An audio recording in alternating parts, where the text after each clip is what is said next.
Raise this a little. Afternoon. Afternoon. Happy Monday, everyone. Let's get started. The United States is today imposing sanctions on Amana, the largest organization involved in settlement and illegal outpost development in the West Bank, as well as its subsidiary Binyane Bar Amana. Amana is a key part of the Israeli extremist settler movement. It maintains ties to a number of individuals previously sanctioned by the U.S. government, and it has helped establish dozens of illegal settler outposts and directly engage in the dispossession of private land owned by Palestinians. In addition, we are imposing sanctions on Eyal Hari Yehuda Company, its owner Itamar Yehuda Levy, Shabtai Koshlevsky, the vice president of Hasamor Yosh, and violent extremist Zohar Sabak. The actions of these individuals and this company have contributed both directly and indirectly to the rise of violence in the West Bank. The United States remains committed to fighting increasing extremist settler violence. Over the past 10 months, we have sanctioned 33 entities and individuals, including today's actions, for their activities in the West Bank. These sanctions have targeted an ever-broadening array of actors, from individuals to organizations, for their roles in the escalating violence and instability. There is no justification for extremist violence against civilians, period. We are committed to working with Israel and the Palestinian Authority to de-escalate violence in the West Bank, which has cost the lives of too many Israeli and Palestinian civilians. The President and the Secretary have repeatedly stressed with their Israeli counterparts that Israel must do more to stop violence against civilians in the West Bank and hold accountable those responsible for it.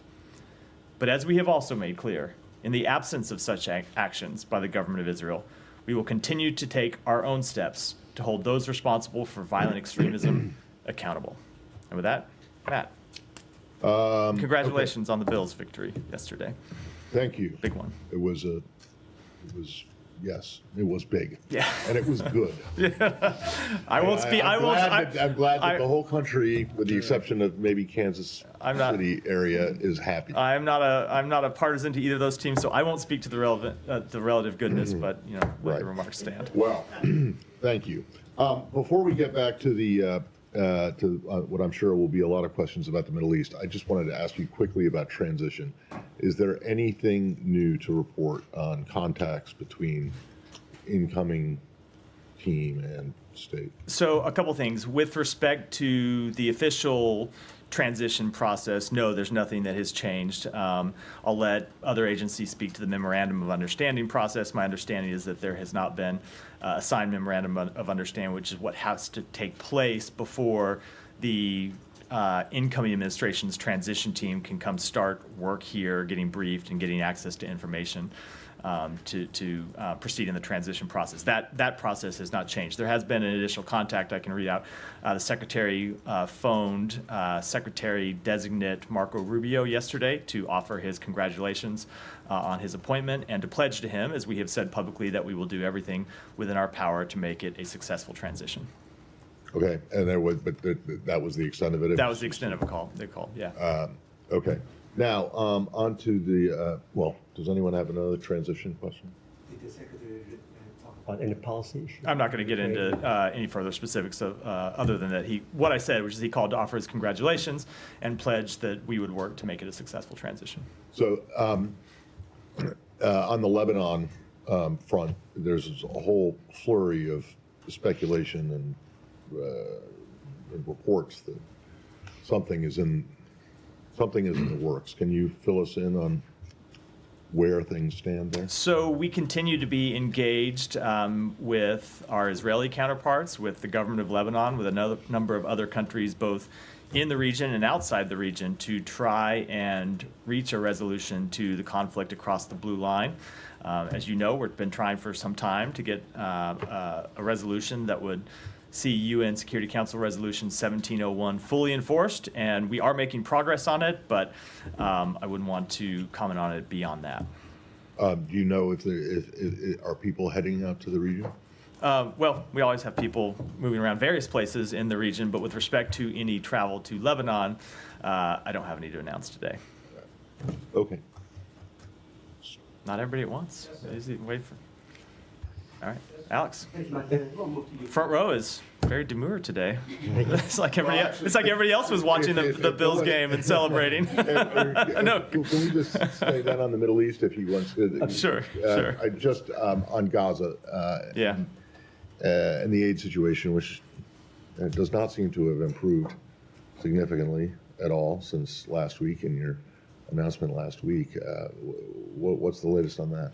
So we have seen the situation improve, though to see the actual realization of all of those improvements, we do think will take some time. But we have seen the government of Israel take additional steps. They voted last week to allow 250 trucks per day in, and then in addition, the Prime Minister instructed the Minister of Defense to make every effort to get that level of daily truck deliveries up to 350, which is the number that we called for in the letter. As you know, they now have 5 crossings open. They reopened a crossing that had been closed. They opened a new crossing, things that we called for. They restarted the Jordan Air Force's corridor, something that we had called for. They removed 30 items from the dual-use restricted list, something that we had called for in the letter on behalf of a number of humanitarian organizations that had been calling for those steps to be taken. They restored deliveries to the north. They expanded the Mawasi humanitarian zone by 25%, something that we had called for in the letter. They are implementing the UN's plan to prepare for winter, which includes things like repairing roads, facilitating the entry of winter-specific aid, vaccinations for winter-specific diseases. And so we have seen them take a number of steps, some of which have been public, some of which they have communicated to us, and I'm making public now.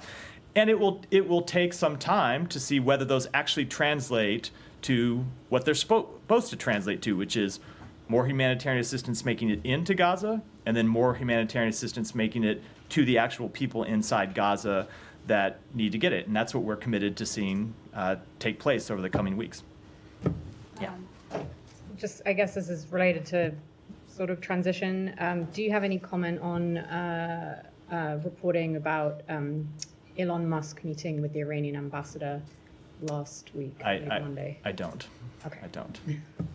Going back to Lebanon, Matt, can you say whether there have been any gaps that have narrowed in the negotiations over a diplomatic resolution here? Has Hezbollah presented any response to the proposals that are said to have been briefed to them? You know, I just don't think it's productive, unfortunately, to get into the details of the back and forth negotiations, only to say that we have been at this for some time now. We have been sharing proposals, both with the government of Lebanon and the government of Israel. Both sides have reacted to the proposals that we have put forward. There has been an exchange of different ideas for how to see what we believe is in everyone's interest, which is the full implementation of UN Security Council Resolution 1701. And we're going to continue to stay at that process because we believe a diplomatic resolution is key to allowing the fighting to stop, to protecting civilians, and allowing the civilians in both Israel and Lebanon to return to their homes. In past weeks, there has been optimism around the discussions to varying degrees. Are you able to give us a characterization of where that stands now? Are you optimistic that something can come together in the coming days? I am not going to make a characterization, which shouldn't read anything into other than that to say we are committed to trying to get these negotiations over the finish line. We believe it is in the government of Israel to get them over the finish line. We believe it is in the interests of the government of Lebanon to get them over the finish line. I'm not going to characterize the chances other than to say when you have a resolution in the interest of all the relevant parties, we ought to be able to get to an agreement, and that's what we're going to try to do. And then switching to Doha and the calls for Hamas to be booted out of the country, where does things stand there? Are there still Hamas officials in Qatar? If not, where are they now? And what's the latest? I will let the various relevant governments speak to where they are. I know the government of Qatar has spoken to this to some extent. I've seen the reports that some of the leadership of Hamas who had been in Doha have now moved to Turkey. I'm not in a position to dispute those reports. What I would say on behalf of the United States is that we don't believe the leaders of a vicious terrorist organization should be living comfortably anywhere. And that certainly includes in a major. Remember that Hamas is a brutal terrorist organization that has murdered a number of Americans, continues to hold to this day 7 American citizens hostage.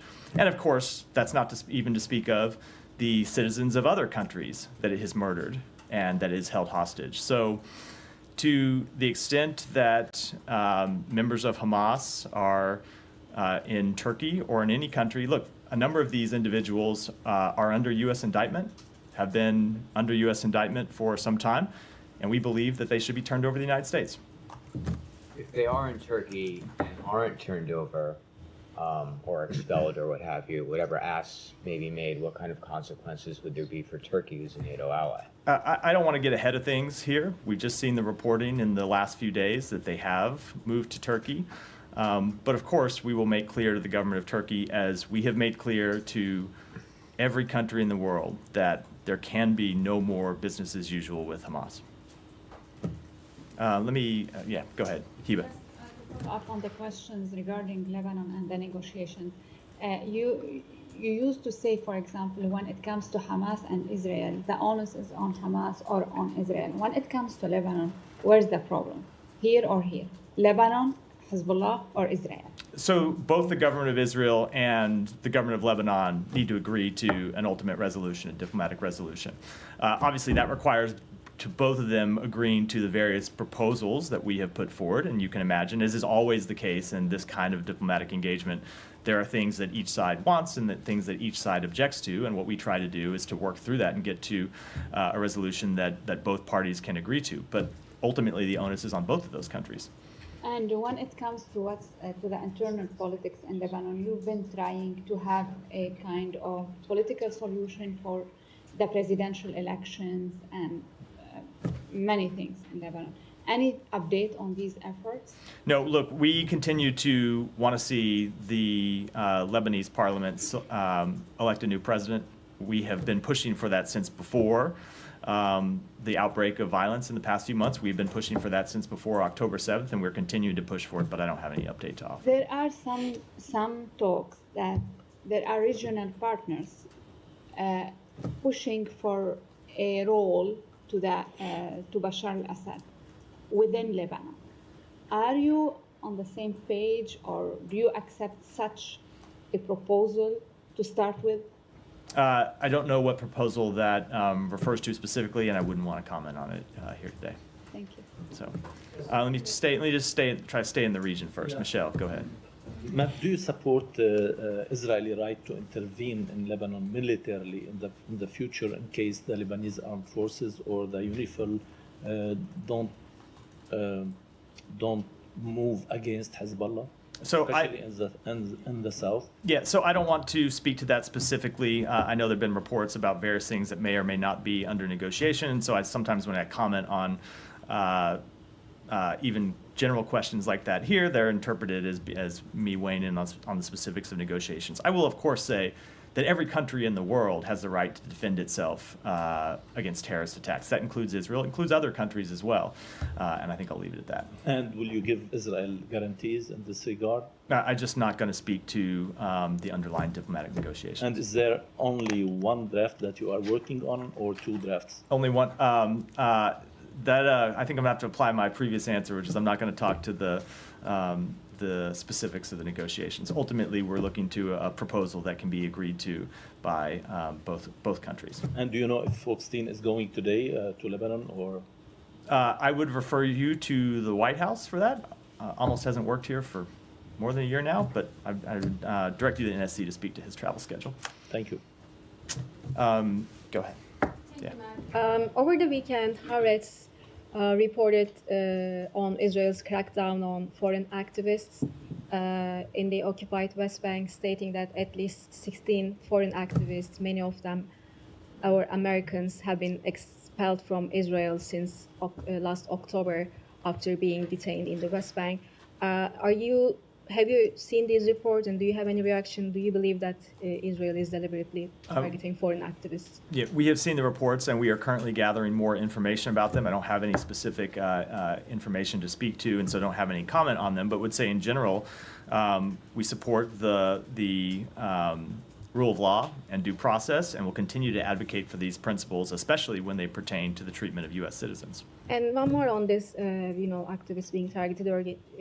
Turkish American activist Ayşenur Ezgi Egi was also killed by Israel in the West Bank 69 days ago, and there has been no accountability to this day. Eyewitnesses say she was deliberately targeted by Israeli forces. The last time I raised this issue at the briefing, you told me that you were pressing Israel for answers. Have you received any answers? Do you have any update? No, I don't have an update. That continues to be the case. We have been in contact with the government of Israel, including very recently about this case, to make clear that we wanted to hear from them exactly what happened. As you know, the Secretary has said that it is unacceptable that anyone should be shot and killed just for attending a peaceful protest.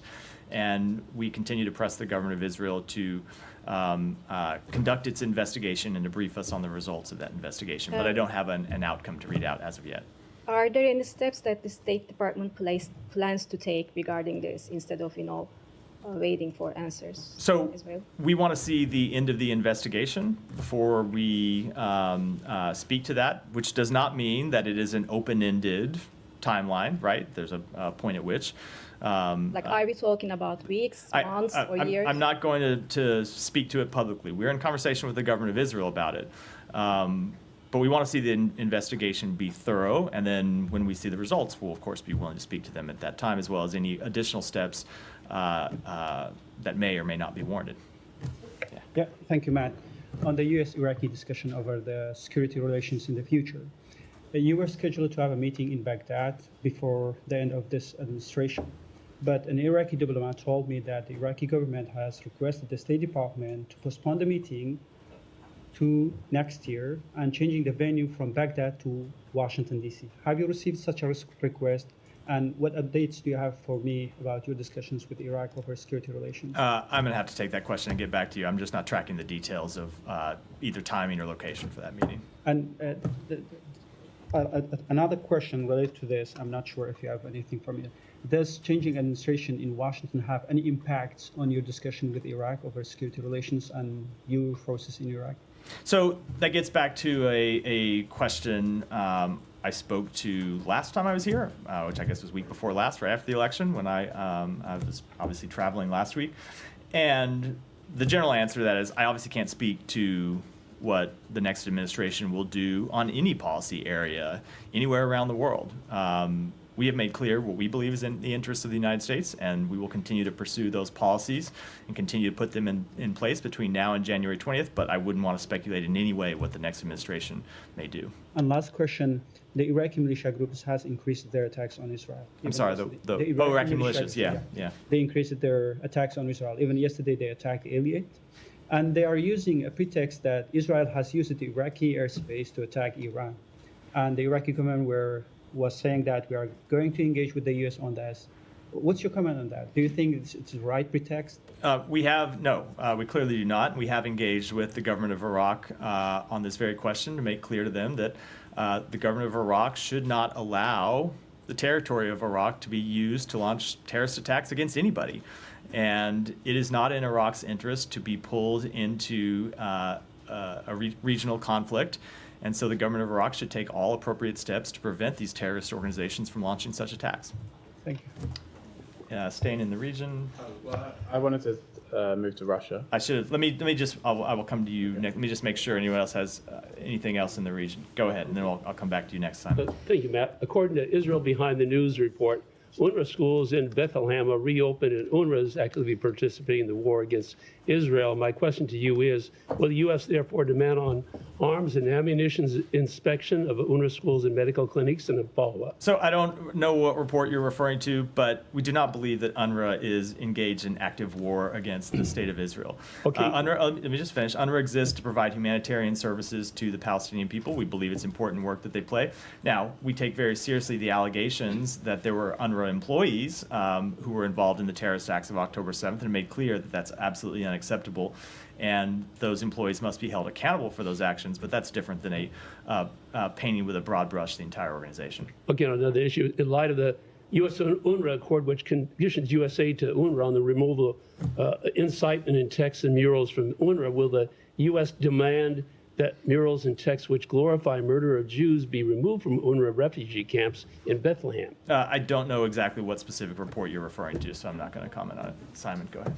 What can you tell us about what the current policy is on whether Ukraine can launch long-range missile strikes into Russia using U.S. missiles? I don't have any policy updates to speak to today. As you know, since even before Russia launched its full-scale invasion, the United States has marshaled a coalition of more than 50 countries to provide assistance to Ukraine and to hold Russia accountable for its actions. We have made clear that we will always adapt and adjust the capabilities that we provide to Ukraine when it's appropriate to do so, and you have seen us back that up with steps that we have taken over the past several years, but I don't have any new policy developments to speak to today. Obviously, this is already being reported that there is a change of policy, and the Kremlin has responded saying this is a major escalation from the U.S. Do you have you're not confirming the policy change, Yeah. but given that this is already information out there that Russians are responding to, what's your take on them accusing you of escalating this conflict? Yeah, so again, I know this goes without saying, but let me say it anyway. I'm not going to speak to or confirm any policy changes. But when you look at escalation of this conflict, it has been Russia that has escalated the conflict time and time again. And that includes just in the recent month when Russia recruited the deployment of more than 11,000 North Korean soldiers who are now on the front lines in Kursk, engaging in combat operations against the Ukrainian military. That is a major escalation by Russia, bringing in an Asian military to a conflict inside Europe. And as we said, as the Secretary said, our response to that would be firm. And the supporters of Ukraine's response to that needed to be firm. And we will continue to do what is appropriate to hold Russia accountable for its actions, including its escalatory actions, and to hold North Korea accountable for its escalatory actions. The Russians say that they can just deploy whoever they like to Kursk because it's inside their own country. What's the kind of principle here that a country can't bring in other troops to defend? So the first principle that we need to remember, of course, and I know you haven't forgotten this, but for everyone else, is that it is Russia that started this war by invading the sovereign territory of its neighbor. Russia that invaded Ukraine supported proxy war in 2014, and then that launched a full-scale invasion of Ukraine in 2022. And so if Russia wanted to stop the attacks on its territory, it's the aggressor here. And it could withdraw from Ukraine. It could stop targeting Ukrainian civilians. It could stop targeting Ukrainian civilian infrastructure. It could stop occupying Ukrainian territory. So it matters very much who is the aggressor in this conflict and who is the victim. But the fact that Ukraine is defending the occupation of its territory by launching attacks inside Russia in no way justifies the escalation of this conflict by introducing a foreign army into conflict directly with Ukrainian soldiers. And you've said that since the election of Donald Trump as the president-elect, you've said you will surge remaining military assistance to Ukraine. With I guess the idea of strengthening the Ukrainians, from the sort of comments from Russia, sort of saying, well, this is an outgoing administration and they are acting irresponsibly by further escalating a conflict. I know you're not confirming this particular act, but you have talked about rushing support for Ukraine and giving the Ukrainians as much as possible. Is there a danger that you are fueling the fire of a conflict that your successor may have a different view on? The American people elected Joe Biden to a 4-year term, not to a term of 3 years and 10 months. And we will use every day of our term to pursue the foreign policy interests that we believe are on behalf, that we believe are in the interests of the American people. If the incoming administration wants to take a different view, that is, of course, their right to do so. And I expect in many cases they will do so. But it is our duty to fulfill the mandate that the American people gave to President Biden. And we will continue to do that. And I would add that when you look at the position of the American public on support for Ukraine, there has been overwhelming support among the American people, and there's been overwhelming support in Congress for providing this aid to Ukraine. So we're going to continue to provide it and get all of it out the door before we leave office. Yeah, Janet, go ahead. Thank you very much. Russia and North Korea. Russian Kremlin stated that even after the war between Russia and Ukraine ends, North Korean troops will remain stationed in Russia. What are your concerns about the integration of North Korean troops into Russian units? We continue to be greatly concerned about the security relationship between North Korea and Russia. And I think it's worth pointing out our concerns are not just because of the fact that North Korea has introduced its own forces onto the battlefield with Ukrainian soldiers, but what it is that North Korea might be getting in return. Seems very hard to believe that they sent 11,000 soldiers to fight in Russia, potentially die in combat against the Ukrainian military, without getting something in return. Now, we don't know what that may be, but it doesn't require a great leap of faith to believe that it is going to be something that is deeply destabilizing to security in Asia, which is why we have made those concerns quite clear to a number of countries in the region. North Korean Kim Jong-un said nuclear strengthening and announced that the preparation for war had been completed. How do you assess the nuclear alliance between North Korea and Russia? I just don't have any assessment at all to offer from here. Thank you. Nike. Yeah, just follow up on Simon's question. Do you have anything to confirm the veracity of a news report that following a nod from the United States, France and UK have actually decided to allow Ukraine to use long-range fires to strike deep within Russia, including the Storm Shadow missiles? I don't think you will be surprised at my answer, Nike. Having not been willing to confirm these reports about U.S. involvement, I'm certainly not going to speak to involvement on behalf of other countries. During your recent meetings with European officials, what sense do you get regarding the land for peace? Regarding land for peace, so I will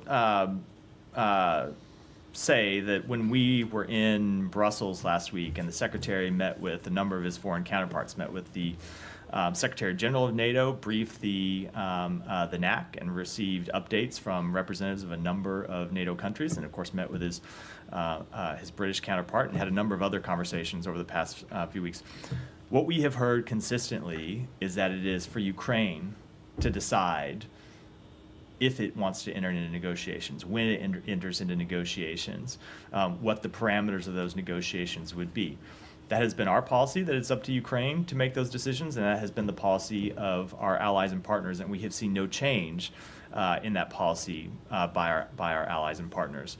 But I do think it's always worth adding, when we talk about potential negotiations, that we have seen no change in posture by the government of Russia when it comes to negotiations. And you just have to look at the deadly attacks that Russia has launched against Ukraine over the past few days to see that far from showing any willingness to enter into negotiations, they continue to look for ways to escalate the conflict.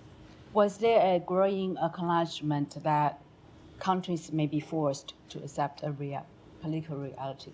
So I'm just not going to speak to private discussions among our allies, but in every conversation that we have had over the past weeks, we've heard the same thing that we have heard over the past few months, which is that it is up to Ukraine to decide Ukraine's future and that no other country can or should dictate that to them. And if I may ask a transitional question, sorry about that. China House, how do you assess the future of the operation of China House given a State Department structure is expected? Yeah, so again, I'm a little loath to predict the future under the incoming administration. I will speak on behalf of this administration and say that we have seen the work of China House to be absolutely instrumental to the policies we have pursued to manage our competition with China appropriately and to rally our allies and partners to the threat that China poses in many cases. And we think that work is important, and we're going to continue that work. But as to what changes the incoming administration will make, I obviously can't speak to those. Thanks. Yeah. Regarding Ukraine aid more broadly, of all the aid packages that have been sent so far, such as the 425 million announced on November 1st, how much is yet to be dispersed, and is the expectation that that'll all be dispersed by January 20th when the new administration? So when it comes to the provision of security aid and how much is left in stock, I'd refer you to the Pentagon to speak to that question. I know that they have spoken to that at various times in their daily briefings. I have a number in my memory, but I'm afraid if I try to pull it down, I'm gonna get it wrong. So I'd refer you to them to speak to how much of that appropriated security assistance is remaining. But when it comes to that security assistance, we are committed to getting all of it out the door before January 20th. And just as a follow-on, as you said, the Biden administration have 2 months and 2 days left. How typical or atypical would it be for an administration to take such a significant foreign policy decision in its last stretch? So I don't know which specific decision you were speaking to. The appropriated money was provided by the so let me just say, with respect to the money, it was appropriated by the United States Congress, and it was appropriated for a reason, to make sure that it is delivered to the government of Ukraine, and that's why we are carrying out the policy. We intend to faithfully carry out that duty. When it comes to any potential policy changes, as I said, the president was elected to a 4-year term, and the American people expect him to govern for a 4-year term, and the American people expect him to make the decisions that he believes are appropriate. There is no one who thinks that for the first 2 months of the next term, they're supposed to continue to carry out the decisions made by this president. That's not how presidential terms work. There's one president at a time, and as long as Joe Biden is the president, he will make the appropriate decisions, and when the next president takes office, he can make his own decisions. Yeah. Thank you, Matt. Just a couple of kind of clarifying questions for me. This is clarifying for me, it might be clear for others. Would you rather not talk about policy change, or there is no change? I said I'm not going to speak to any potential policy changes one way or the other. I mean, the secretary. I don't think you're unclear, Alex. Despite the preface to your question, I don't think you need clarification. The secretary made it clear that depending on the situation on the battlefield, we will adjust our policy. Have you done anything since the first time you heard about North Korea providing, troops for Russia to fight? Anything to discourage North Korea from providing more? Yeah, we have been in close conversations with not just our allies and partners, but with other countries who we believe should be concerned. We have communicated directly with the government of China, who, as you know, has a very close relationship with the DPRK, obviously much closer relationship than we do, and have made it clear that we think this sort of deepening tie between North Korea and Russia, and especially the type of assistance that North Korea could receive from Russia in return, is not in China's interest, and that China ought to speak out against it, and that China ought to make clear to North Korea that this is something they object to. I mean, these are the statements, but there was no action. We have taken a number of steps, and if you look at the diplomatic engagements that we have pursued, Alex, I could point you to, oftentimes I can't speak to them publicly, but there have been a number of times over the past few months when our diplomatic engagements with allies and partners or other countries have led to them to intervene and potentially ward off a dangerous escalation. Tomorrow marks 1,000 days since February 24, 2022. Why not strengthen Ukrainians' hand while you can, by letting them strike back deep inside Russia? If you look at what the United States has done, we have supplied Ukraine with an extraordinary amount of equipment, billions and billions of dollars of equipment that they have used to prosecute this war, that they have used to push Russia back off of Ukrainian territory in many respects. The job, of course, is not completed, and we have authorized them to take strikes inside Russia. Now, with respect to any other potential policy changes, as I said, I'm just not going to speak to them from here. You believe you still have time? I'm sorry? You believe you still have time? I don't have anything further to say on the matter, Alex. I think it's quite clear. Thanks so much. My last one on this matter. German Scholz call to Putin. Was it helpful, harmful? Where are you at this? I don't have any comments about the diplomatic engagements by the government of Germany, who is, of course, a close ally of the United States. Thank you. Go ahead. Thanks, Matt. An Indian citizen, Anmol Bishnoi, was detained in California by the U.S. Immigration Department last week. Media reports suggest that FBI officials and Indian security officials have discussed the possibility of deporting him. Wondering if you have anything to add on this report or, verify this report. No, the only thing I would add to it is that it would be appropriate if anyone is going to comment on such a report, it would be the Department of Homeland Security and the FBI, not the State Department.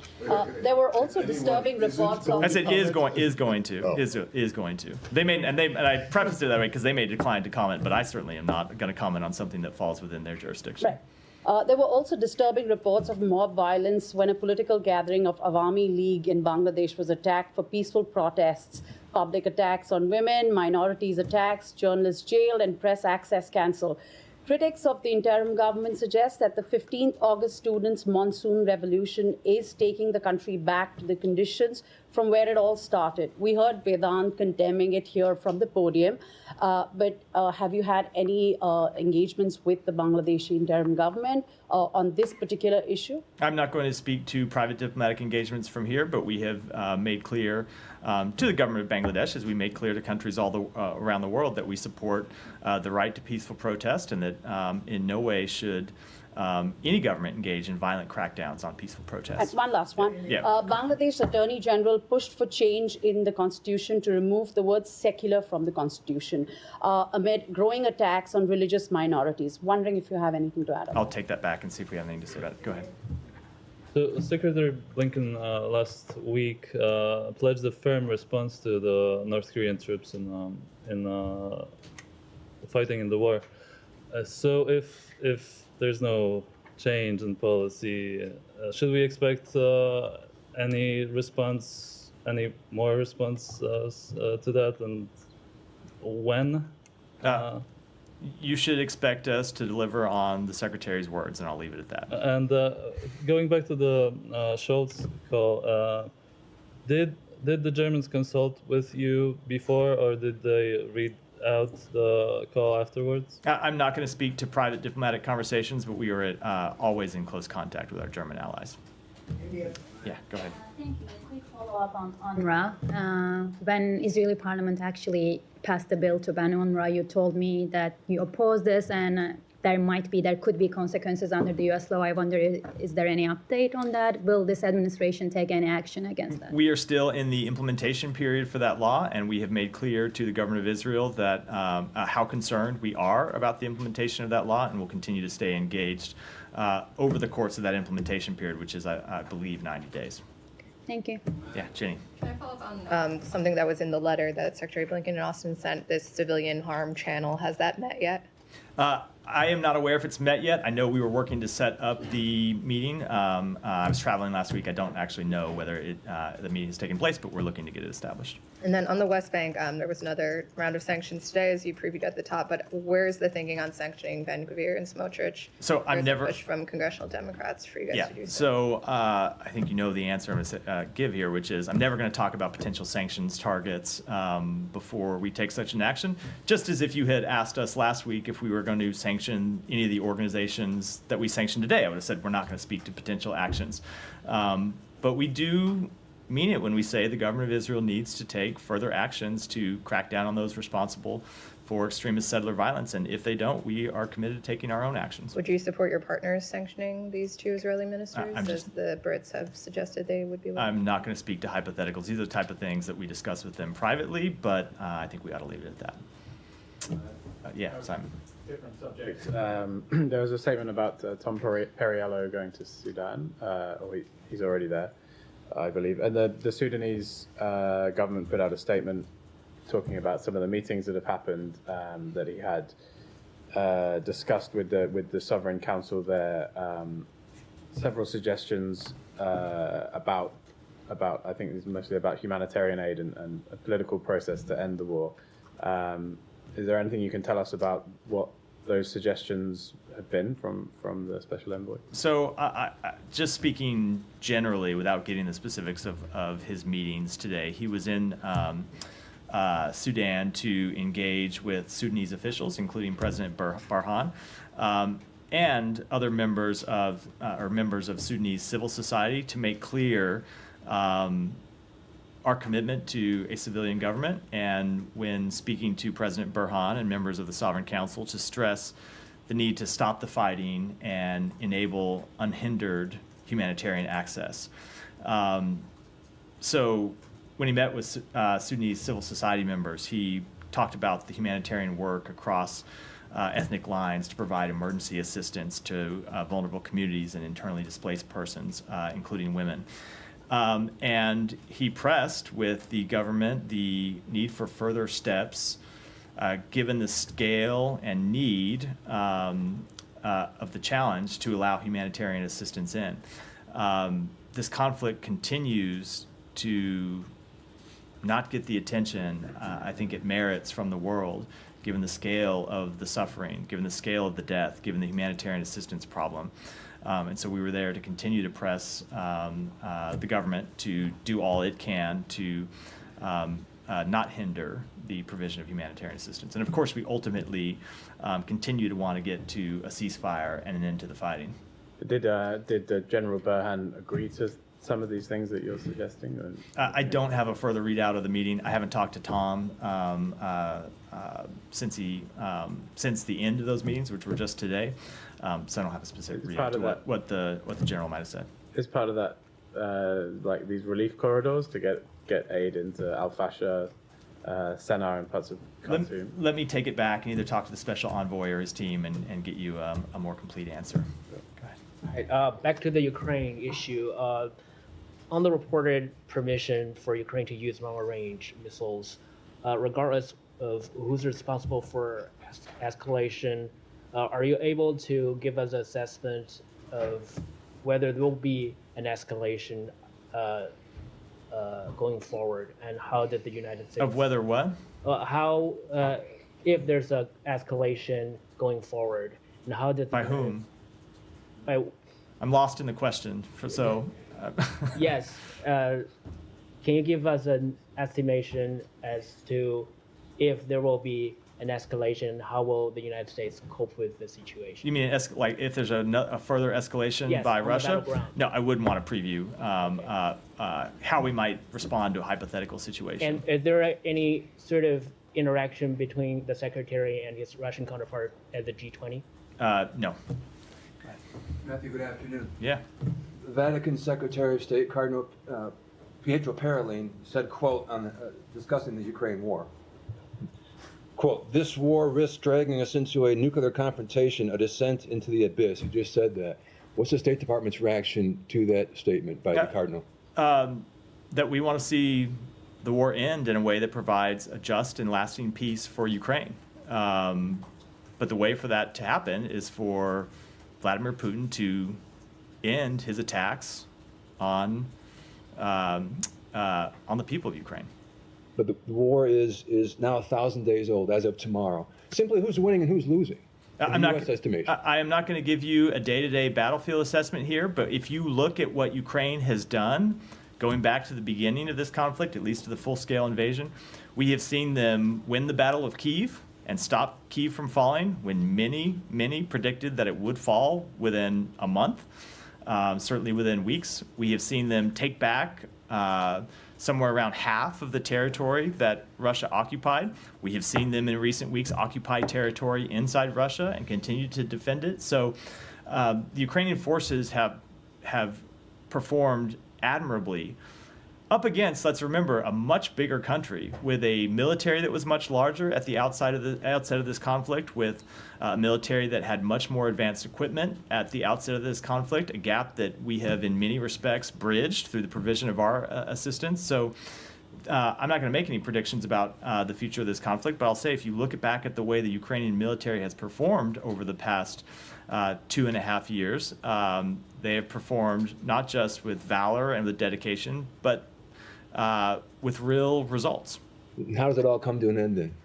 I'm not going to make any predictions about how it comes to an end, but we want it to come to an end in a way that respects Ukraine's territorial integrity, that respects its sovereignty, and that doesn't reward a dictator who is intent on pursuing the acquisition of land through force. All right, go ahead. Thank you very much. Administration, this Biden administration lift ban on weapon sales to Saudi Arabia a couple of times.